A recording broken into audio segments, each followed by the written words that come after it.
चलिए आज देखते हैं अपन इसी में ऋण पत्र के अंतर्गत अंतिम नियम, ऋण पत्रों पर ब्याज की गणना। तो इसके संबंध में 2 लाइन लिख लेंगे, लिखेंगे उसमें डैश देंगे।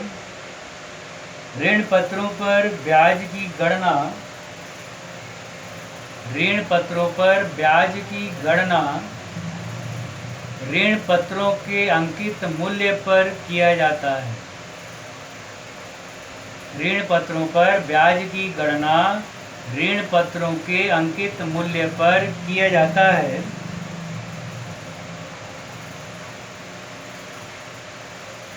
और ऋण पत्रों के निर्गमन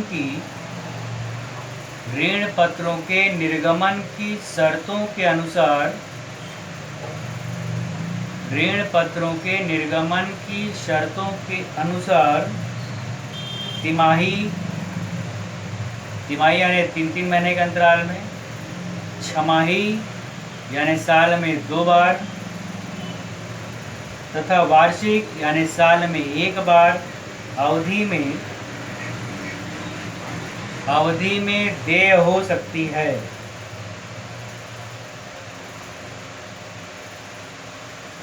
यदि कंपनी को हानि हो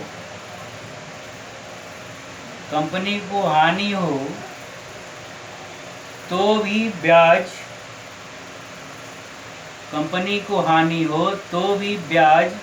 की राशि का भुगतान करना अनिवार्य है।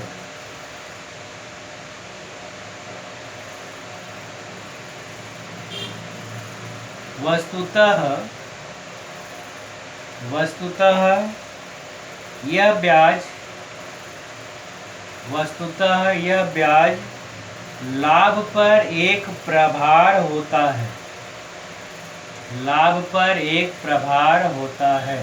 ठीक, तो ध्यान दोगे, ऋण पत्रों के अंकित मूल्य पर ब्याज दिया जाता है। जो ऋण पत्र का अंकित मूल्य है उस मूल्य पर ही ब्याज दिया जाएगा। और यह ब्याज जो है तिमाही भी हो सकता है, वार्षिक भी हो सकता है और अर्धवार्षिक भी हो सकता है। ऋण पत्रों पर जो ब्याज है लाभ का ही एक भार है। जब लाभ होता है तो उस लाभ में से ही एक निश्चित राशि निकाल कर ब्याज के रूप में दिया जाता है। इसलिए कहा गया कि ऋण पत्र पर ब्याज लाभ का ही एक प्रभार होता है। ठीक है,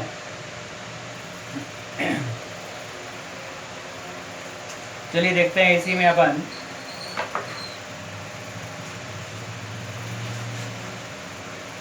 किस प्रकार से हमको यहाँ पे ऋण पत्रों पर ब्याज देना है कर को काट कर, जिसको अपन बोलेंगे TDS। जो कर का स्रोत होता है, जो कर कटता है, टैक्स लगता है, उसको क्या बोलेंगे अपन? TDS शॉर्टकट में। और नहीं तो फिर कर का स्रोत, काटे गए कर का स्रोत। ठीक है, एग्जाम्पल नंबर देखेंगे 24 नंबर दिया हुआ है। भाग्यश्री लिमिटेड ने 100 रुपये वाले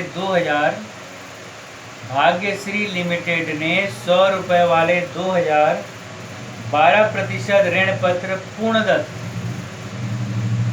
100 रुपये वाले 2000 12% ऋण पत्र पूर्णदत्त 1 अप्रैल 2014 को निर्गमन किए।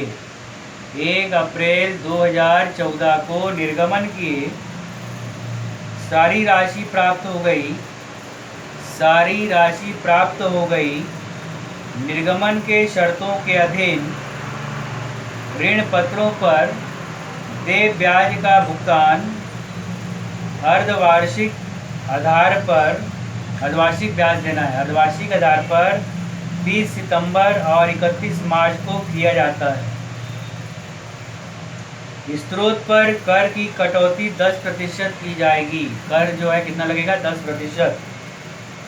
31 मार्च 2015 को समाप्त होने वाले वर्ष के लिए ब्याज के जर्नल के लेखे कीजिए तथा वर्ष के ब्याज को लाभ हानि खाते में दर्शाइए। जब ऐसा क्वेश्चन दे दिया है तो निर्गमन कब किया उसको हमको देखना है। अर्धवार्षिक बोला है तो समय अगर दे दिया है तो समय को ध्यान में रखना है। यहाँ पे सितंबर और मार्च को बोलता है कि ब्याज दिया जाएगा, तो हमको सितंबर और मार्च के महीने को ध्यान रखते हुए ब्याज का भुगतान करना है। इसको ध्यान रखेंगे यहाँ पे अपन, सितंबर और मार्च को ध्यान में रखते हुए उस ब्याज की गणना करेंगे और उसका हम भुगतान करेंगे। ठीक है, तो देखिए किस प्रकार ध्यान करेंगे। यहाँ पर क्वेश्चन फिर चेंज हो जाएगा, नया नियम ब्याज के संबंध में। तो सबसे पहले जब एंट्री करोगे यहाँ पर ऋण पत्र के ब्याज के संबंध में, तो पहला ब्याज देने के लिए कहा है उसने 30 सितंबर और फिर दूसरा ब्याज बोला है 31 मार्च। 30 सितंबर और दूसरा कितना है 31 मार्च। तो 30 सितंबर को जो ब्याज के संबंध में प्रविष्टि करेंगे अपन, तो 2014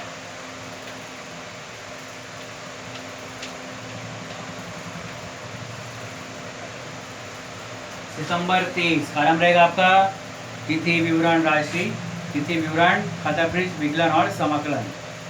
प्रविष्टि का जो कॉलम होता है तिथि विवरण, खाता पृष्ठ, विकलन और समाकलन, हमेशा कॉलम बनाकर ही अपना काम करना है, बिना कॉलम के काम नहीं करना है। ठीक है, अब देखिए यहाँ पर जो ऋण पत्रधारी को क्या करना है, हमको ब्याज का भुगतान करना है। तो सबसे पहला प्रविष्टि क्या हो जाएगा यहाँ पर, ऋण पत्र पर ब्याज खाता विकलन,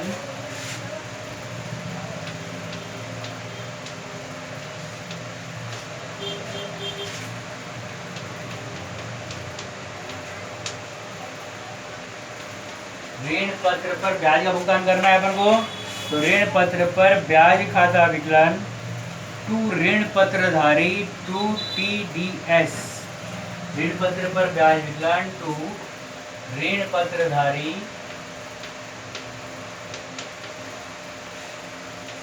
टू TDS। TDS क्या है, कटौती का स्रोत, कर के कटौती का स्रोत ऐसा लिखेंगे, और नहीं तो शॉर्टकट में उसी को लिख दोगे TDS। ठीक है, अब ऋण पत्र पर ब्याज निकालना है। तो सबसे पहले क्वेश्चन को देखो, ब्याज वहां पे किस पे निकलेगा, 100 रुपये वाले 2000 ऋण पत्र ऐसा बोला है। 100 रुपये वाले 2000, 100 गुणित 2000 करोगे तो ये हो जाएगा 1 2 3 और ये 2 0, 2 लाख। 100 रुपये वाले 2000 ऋण पत्र जब गणना करेंगे 100 गुणित 2000, ये हो जाएगा आपका 2 लाख। 12% ऋण पत्र बोला है, यहाँ पे अलग से ब्याज नहीं दिया है, तो हमको अपने दिमाग का उपयोग करना है। तो ऐसे कंडीशन में 2 लाख का 12% ऋण पत्र बोला है, तो 2 लाख गुणित 12/100,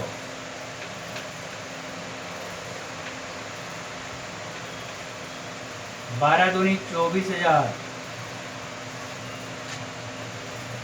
टोटल ब्याज कितना निकल गया हमारा 24,000। लेकिन इस ब्याज का भुगतान कैसे करना है हमको, अर्धवार्षिक 2 किस्तों में इस ब्याज का भुगतान करना है। तो 24,000 का आधा कर देते हैं अगर अपन, तो 24,000 का आधा कितना हो जाता है 12,000। कितना हो जाता है 12,000। तो ऋण पत्र पर ब्याज विकलन, ब्याज का अमाउंट कितना आ गया हमारा यहाँ पर 12,000। ठीक है, तो ऋण पत्र पर ब्याज विकलन 12,000। फिर यहाँ पे TDS कर का दर दिया हुआ है, देखो कटौती की दर 10%, कटौती की दर 10% दिया हुआ है। तो ऐसे कंडीशन में 12,000 रुपये टोटल ब्याज आया, उस ब्याज का अपन 10% निकालेंगे, तो 12,000 का 10% होता है 1200। कितना होता है 1200। तो TDS में डाल देंगे अपन यहाँ पर 1200। अब 12,000 रुपये था ब्याज, उस ब्याज में TDS को निकाल दिए 1200, 12,000 माइनस कर दिए 1200, तो घटाने पर जो ऋण पत्रधारी को जो है यहाँ पर दिया जाएगा कितना आ जाता है 10,800। कितना आ जाएगा यहाँ पर 10,800। नरेशन दे देंगे, ऋण पत्र पर ब्याज लगाया।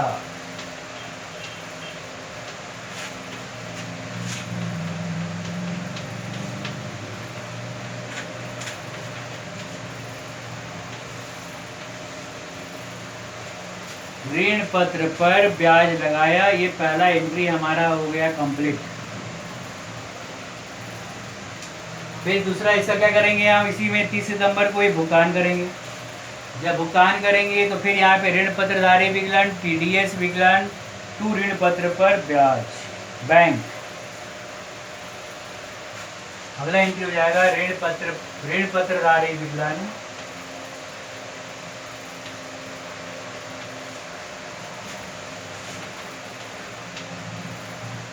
TDS विकलन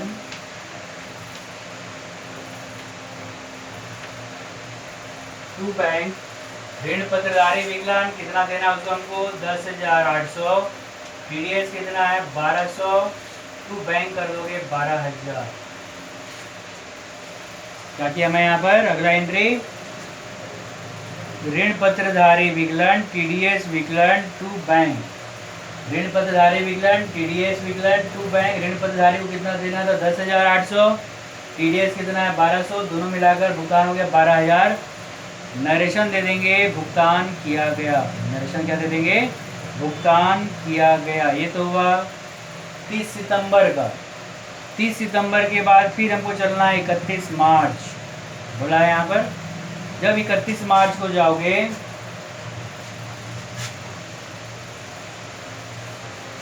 30 सितंबर में दो एंट्री, एक ब्याज लगाने का और दूसरा भुगतान करने का। 30 सितंबर के बाद फिर चलेंगे अपन 31 मार्च और ये हो जाएगा 2015 हो जाएगा, ये हो जाएगा। तो पहला एंट्री जो हम लोग किए थे अभी वही एंट्री हमको फिर से करना है।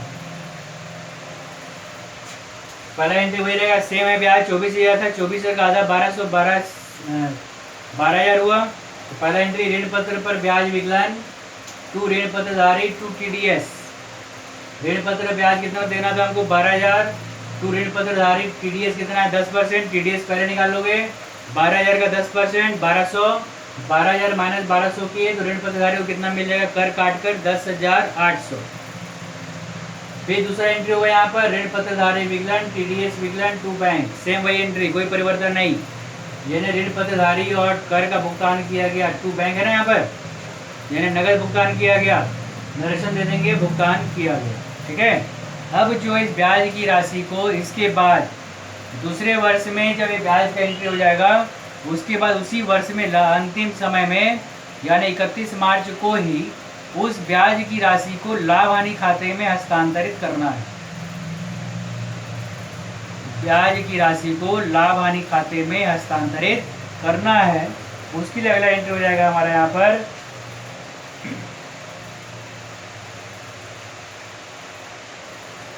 लाभ हानि खाता विकलन। अगला एंट्री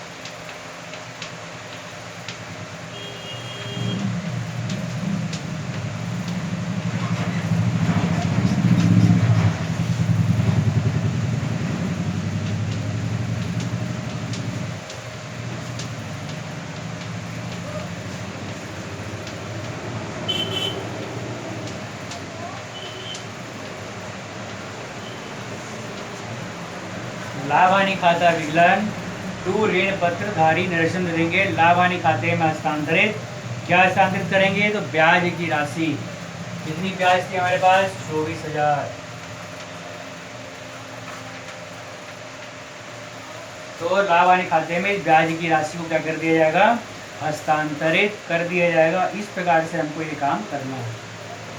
तो पहले जो अर्धवार्षिक है तो पहले तिथि में जो एंट्री होगा वही एंट्री सेम उसमें होगा और टोटल ब्याज की राशि को लाभ हानि खाते में क्या करेंगे, अपन उसे हस्तांतरित कर देंगे।